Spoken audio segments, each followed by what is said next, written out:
Samedi 5 août 2017, messieurs, dames, bonsoir. Et ravi de vous retrouver pour ces 19h45 de la télévision Labari. La situation socio-politique du Niger au centre des préoccupations du front des partis politiques pour l'alternance démocratique. Dans un point de presse, ce front rend responsable le président de la République face à la dégradation de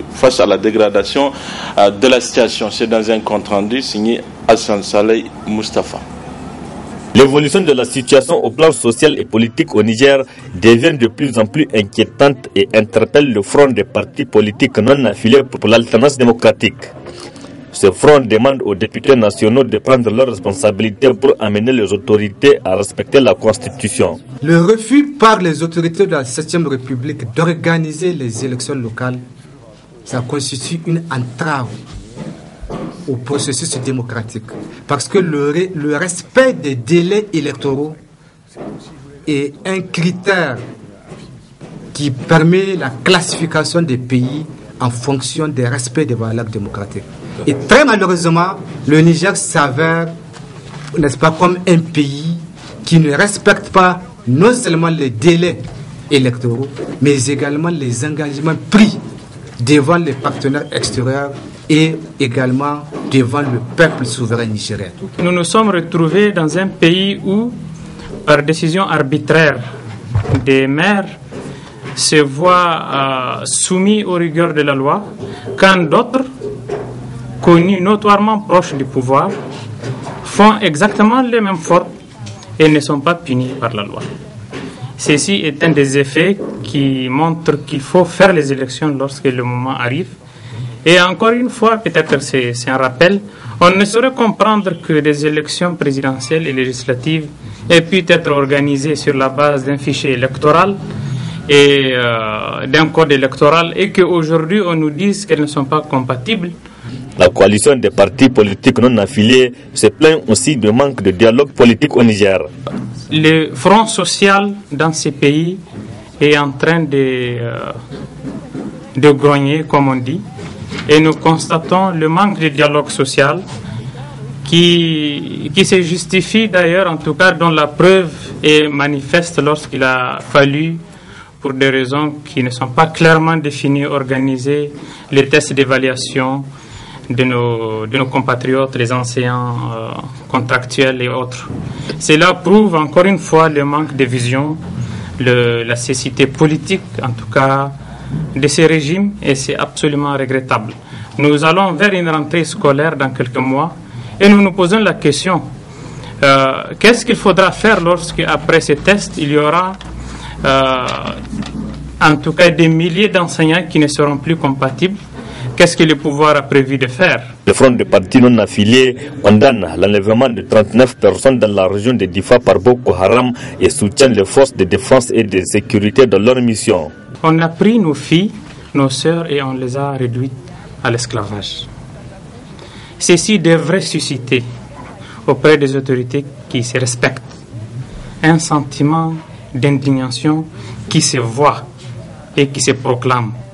Lorsque au Nigeria, proportionnellement, si on garde les proportions au niveau de la population, il y avait une minuscule proportion de filles au Nigeria. Pourtant, on a pu lever l'opinion nationale et internationale pour qu'elle regarde les drames des filles de Chibok, par exemple. Ici, nous avons nos filles, nos propres filles, nos sœurs, qui ont été prises et réduites à l'esclavage sans que le président ait manifesté publiquement son émotion.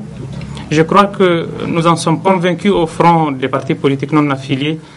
L'une des qualités des leaders, c'est leur humanisme. Le parti non affilié lance un appel à la solidarité à l'endroit des personnes enlevées de la région de Difa et à leurs familles respectives. En ce sens, le front appelle à une mobilisation nationale pour soutenir ces victimes. Les réactions continuent après le discours prononcé par le président de la République le 2 août dernier à l'occasion de la fête du 3 août. La dernière en date est celle du syndicat des enseignants qui relate les vrais problèmes de l'éducation. Chebou Dambadjo, il est le co-coordinateur Cause Niger. Et les lacunes dont parlait le président de la République, l'a qualifié d'impardonnable. En réalité, en dehors de l'effet d'annonce, il n'y a rien de nouveau. Les lacunes ont de tout temps existé. Nous, les syndicats, nous avons dit que ces lacunes-là, la meilleure façon de les corriger, ce n'est pas leur démarche de mettre les enseignants en classe pour leur faire français, histoire et géo. Parce que l'enseignant, il s'évalue en situation de classe. C'est le meilleur cadre pour évaluer un enseignant. Vous imaginez si on doit évaluer un médecin, on va le mettre en salle, lui poser des questions de SVT, de sciences physiques. Non, il faut aller sur le terrain pour l'évaluer. Donc, nous ne sommes pas surpris de cette sortie, en fait, qui vise à discréditer les enseignants. Sinon, les difficultés, elles sont connues et notre système de tout temps a eu les ressorts pour les corriger. Alors, je m'en vais vous faire une comparaison. Mais quand on dit que les enseignants du public sont incompétents, ils font des mauvais résultats. Mais pourquoi ceux du privé font des bons résultats? Notre système est malade de trois choses. La première chose, c'est son instabilité. Donc il faut que le gouvernement traite cette instabilité, notamment en mettant les enseignants dans un bon environnement salarial et aussi qu'il y ait un bon cadre d'apprentissage. Ça, c'est le premier problème. Et le deuxième problème, c'est les ressources financières. Mais vous vous rendez compte, ça on ne le dit pas assez. Mais ces pauvres enseignants qu'on affecte dans l'arrière-pays, dans les écoles, mais ils n'ont rien du tout. Or, l'enseignant, sa force, ce n'est pas qu'il prépare comme ça ex nihilo. Il a besoin de matériel, de livres de grammaire, de livres d'orthographe, de livres de mathématiques pour faire ses préparations. Il ne fait pas ses préparations comme ça au pif. Je vous assure, vous allez partir dans ces écoles-là, vous allez voir que beaucoup d'enseignants ne disposent pas de ce niveau. C'est lié aux ressources financières. On doit allouer à l'éducation. Et ces ressources-là, elles doivent arriver au niveau des écoles. Et l'autre élément dont je parlais, mais notre école, elle est malade de sa forte politisation. Aujourd'hui, n'est pas promu celui qui est méritant. Le premier critère de nomination, c'est votre coloration politique. Les épreuves écrites du brevet de technicien supérieur BTS d'état session 2017 ont débuté ce matin sur l'ensemble du territoire national. C'est le ministre de l'enseignement supérieur Yahouza Sadissou qui a procédé au coup d'envoi à l'école Issaberi. Ismaël Moumouni et Ibrahim Abdou. S'inquiéter de la bonne tenue des examens, mais aussi souhaiter bonne chance aux candidats, c'est à cette tâche que s'est attelé le ministre de l'enseignement supérieur en procédant au coup d'envoi de l'examen du brevet des techniciens supérieurs BTS d'État. Nous sommes venus aussi encourager les candidats et leur dire aussi toutes les dispositions que nous avons prises, particulièrement au niveau de l'ONEX, pour que ces examens se déroulent dans de meilleures conditions. Il vous souviendra que j'ai personnellement effectué une visite à l'ONEX pour m'enquérir des conditions d'organisation de ces examens-là. Et en son temps, nous avons exprimé notre profonde reconnaissance, notre profonde gratitude à l'ONEX pour les efforts importants que le personnel est en train de déployer afin que ces examens se passent dans de bonnes conditions. Et cela nous a davantage reconfortés quand, à l'issue d'un concours national lancé par le Haut Commissariat à la modernisation de l'État, l'ONEX a eu le premier prix. Un des responsables du service en charge des examens au concours du supérieur ONEX nous fait le point de la situation. Le BTS se déroule dans 4 centres. Nous avons le centre de Niamey, le centre de Tawa, de Maradi et de Zender. Et ces centres sont constitués de jurys. Le centre de Niamey fait 10 jurys, dont celui dans lequel nous sommes. Et les autres centres font un jury.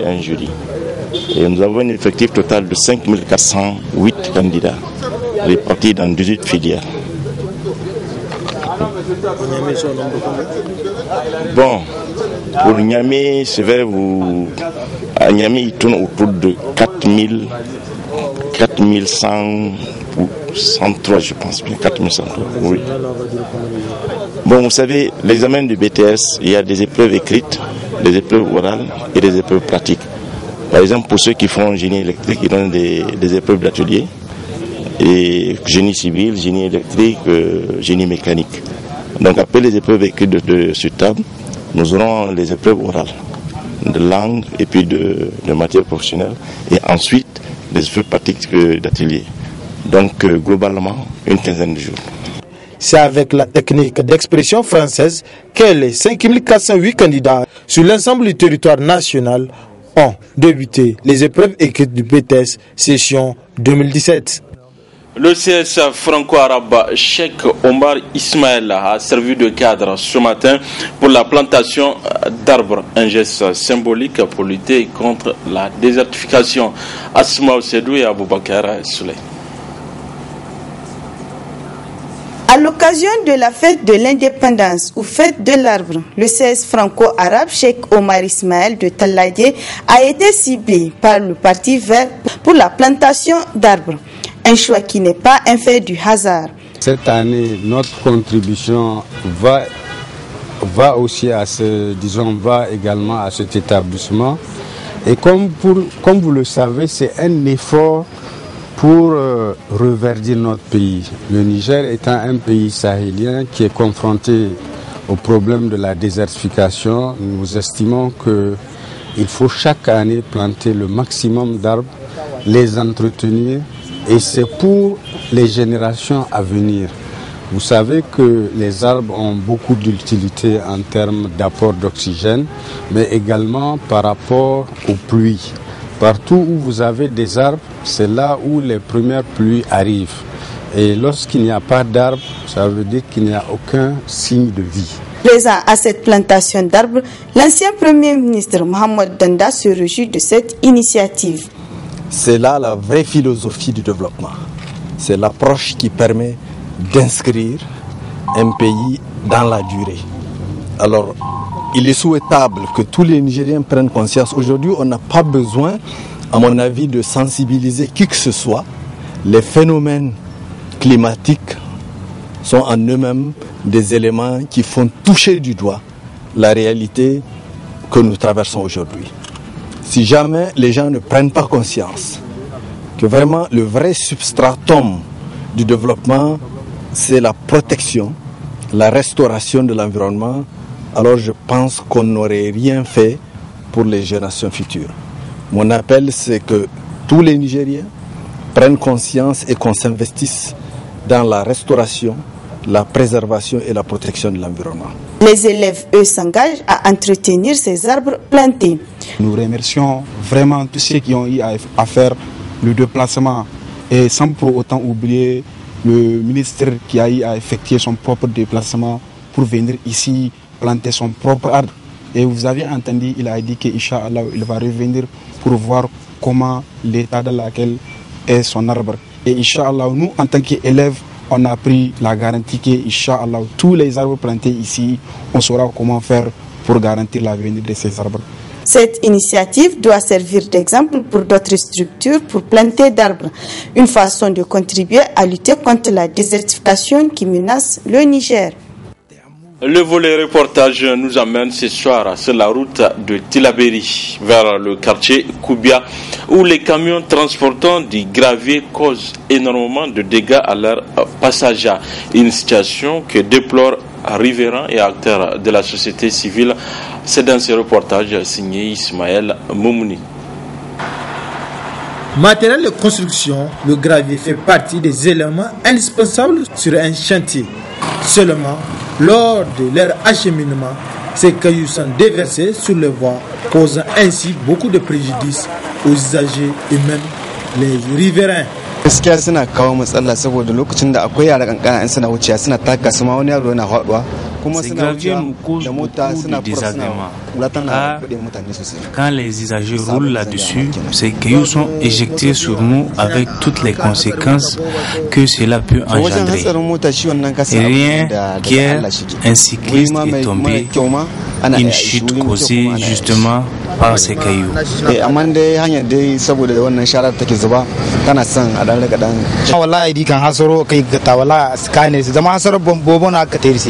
Ces graviers constituent un danger pour nous. Ils nous causent énormément de tort, car parfois ils sont à la base des crevaisons des pneus. Ils nous créent des problèmes avec les usagers, notamment en cherchant à stationner. Les acteurs impliqués de cette situation embarrassante doivent songer à y mettre fin, rétorque l'association nigérienne pour le civisme et la croissance ANDC. C'est à deux niveaux. Le premier niveau, c'est d'abord les propriétaires des camions qui sont chargés effectivement de faire le transport du gravier. En tout cas, ils n'ont qu'à voir les normes de transport de ces matériaux, parce que effectivement leur déversement sur le goudron quand même a des conséquences très néfastes, non seulement par rapport aux riverains mais aussi aux autres usagers de la route. Les propriétaires de ces camions ils n'ont qu'à revoir, parce que même du point de vue religieux, c'est comme on dit, ils prennent des péchés sur ça, vous voyez bien, du fait de leur activité. Maintenant, le deuxième niveau, c'est au niveau de l'autorité. Donc, particulièrement la police qui est en charge de la circulation routière, pour quand même amener ces transporteurs à respecter les normes et les conditions dans lesquelles le gravier doit être transporté dans les centres urbains. Je pense que si ces deux acteurs conjuguent leurs efforts en termes de conscientisation dans un esprit civique, ce problème-là serait résolu. Gage de sécurité routière, ces voies de communication qui ont coûté cher aux contribuables doivent être entretenues, car une voie entretenue est une voie sûre. Voilà, messieurs, dames, c'est tout pour ces 19h45 de la télévision Labari. Merci à vous de l'avoir suivi. Au revoir.